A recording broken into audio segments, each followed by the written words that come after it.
Good evening my dear student, आपका स्वागत है आपके अपने ही चैनल हिंदी शिक्षा संकल्प में। मैं हूं वंदना, आपके लिए लेके आई हूं कक्षा 10 यूपी बोर्ड हिंदी की क्लासेज। बच्चों, अभी तक हम लोग पद्य को पढ़ रहे थे, हिंदी काव्य खंड को पढ़ रहे थे। उसमें हमने कई कवियों के जीवन परिचय, उन पर आधारित प्रश्न, उनकी व्याख्या को पढ़ा है। अब हम लोग थोड़ा सा क्यों ना गद्य के बारे में भी पढ़ लें। बच्चों, गद्य के जो साहित्यकार हैं, जो नाटककार हैं, एकांकीकार हैं, कहानीकार हैं, निबंधकार हैं, उनके जीवन के परिचय भी आता है। जैसे काव्य खंड में आपका जीवन परिचय आता है 5 नंबर का, ठीक उसी प्रकार आप गद्य में भी एक कवि का, एक लेखक का जीवन परिचय जरूर पूछा जाता है। इसी क्रम में हमने सोचा क्यों ना आज आपके पहले निबंधकार, युग प्रवर्तक और आचार्य रामचंद्र शुक्ल जी के जीवन के बारे में पढ़ा जाए। तो बच्चों, चलिए स्टार्ट करते हैं। इनका जन्म 4 अक्टूबर 1884 ईस्वी को हुआ। जन्मस्थल कहाँ है? अगौना गांव, जनपद बस्ती। कहाँ पे? अगौना गांव, जनपद बस्ती, उत्तर प्रदेश। वर्तमान में ये संत कबीर नगर में पड़ता है। इनके पिताजी का नाम पंडित चंद्रवली शुक्ल था। ये पेशे से कानूनगो थे। इनकी कृतियां चिंतामणि भाग्य 1 या 2, विचार भी थी, हिंदी साहित्य का इतिहास। ये प्रमुख कृतियां बच्चों, पूरी नहीं है, ये प्रमुख कृतियां हैं। भाषा शैली, इनकी भाषा संस्कृत निष्ठ, परिमार्जित खड़ी बोली और इनकी शैली सामासिक शैली थी। मृत्यु इनकी 2 फरवरी सन 1940 को हुई। संपादन कार्य इन्होंने क्या क्या किया है? नागरी प्रचारणी पत्रिका का संपादन किया है, हिंदी शब्द सागर का संपादन किया है, तुलसी ग्रंथावली का संपादन किया है, भ्रमर गीत सार का संपादन किया है और जायसी ग्रंथावली आदि का संपादन किया है। विशेष इनके बारे में क्या है? ये शुक्ल युग के प्रवर्तक युग प्रसिद्ध समालोचक है। एक पूरे युग को ही इन्हीं के नाम पर नाम दिया गया। उस युग को, जिस युग में मान लीजिए कि इनका जन्म हुआ था 1884 ईस्वी में और इनकी मृत्यु हुई है 1941 में। इस पूरे युग को एक नाम दे दिया गया शुक्ल युग। आचार्य रामचंद्र शुक्ल के नाम के ऊपर इनका नाम, उस युग को ही नाम दे दिया गया शुक्ल युग। तो बच्चों, एक चीज हम बताएं कि जब भी हम आपको जीवन परिचय पढ़ाते हैं तो बार बार बताते हैं कि जब भी बोर्ड के अनुसार जब हमको जीवन परिचय लिखना है, जीवन परिचय होता है आपका 5 नंबर का, और जब भी हमको जीवन परिचय लिखना है तो करना क्या है? पहली हेडिंग हम डालेंगे संक्षिप्त परिचय, जिसको कि क्या कहते हैं? Flow chart. तो उसमें हम लोग क्या लिखेंगे? जन्म, जन्मस्थल, पिता माता, कृतियां, भाषा शैली, मृत्यु और विशेष कुछ इनके बारे में।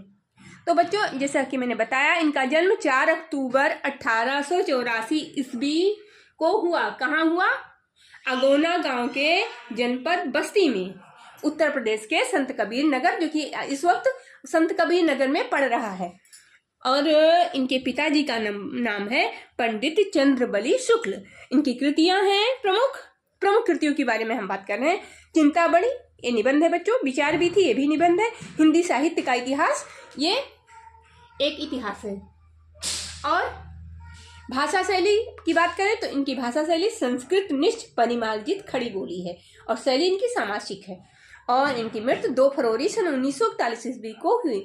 संपादन कार्य इन्होंने काफी किया है। उसमें प्रमुख पत्रिकाएं जिनका इन्होंने संपादन किया है: नागरी प्रचारणी पत्रिका, हिंदी शब्द सागर, तुलसी ग्रंथावली, भ्रमर गीत सार, जायसी ग्रंथावली आदि। और विशेष क्या है? ये शुक्ल युग के प्रवर्तक एवं प्रसिद्ध समालोचक है। ये बहुत बड़े समालोचक हैं, अपने युग के बहुत ही प्रसिद्ध समालोचक हैं। अब इनकी प्रमुख कृतित्व के बारे में बात। हाँ बच्चों, तो ये तो हो गया इनका संक्षिप्त परिचय। और पूरा परिचय आप कैसे लिखेंगे? आप दूसरी हेडिंग डालेंगे जी। ऊपर क्या लिखेंगे? पहली हेडिंग क्या रहेगी आपकी? संक्षिप्त परिचय। दूसरी हेडिंग आपकी क्या रहेगी? जीवन परिचय। जीवन परिचय के बारे में आप कैसे लिखेंगे? आप ऐसे लिखेंगे कि हिंदी के प्रतिभा संपन्न मूर्धन्य समीक्षक एवं युग प्रवर्तक साहित्यकार आचार्य रामचंद्र शुक्ल का जन्म सन 1884 ईस्वी वर्तमान के संत कबीर नगर के अगौना गांव में, उत्तर प्रदेश में हुआ।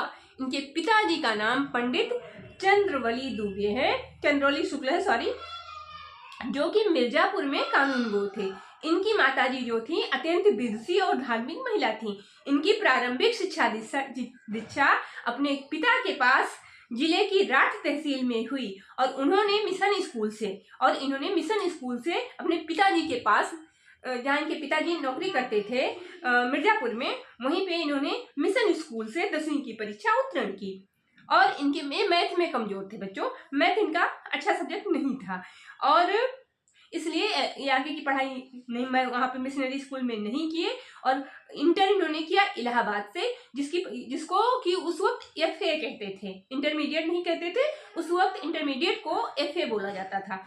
इलाहाबाद में किए, किंतु इन्होंने परीक्षा से पूर्व ही इनकी किसी पारिवारिक कारण से इनकी पढ़ाई छूट गई। इसके पश्चात इन्होंने मिर्जापुर के न्यायालय में नौकरी आरंभ की। मिर्जापुर में जहाँ इनके पिताजी कानूनगो थे, वहीं पे न्यायालय में इनको नौकरी मिल गई।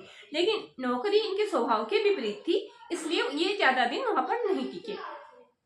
इसके बाद मिर्जापुर के ही एक मिशन स्कूल में एक चित्रकला के अध्यापक हो गए।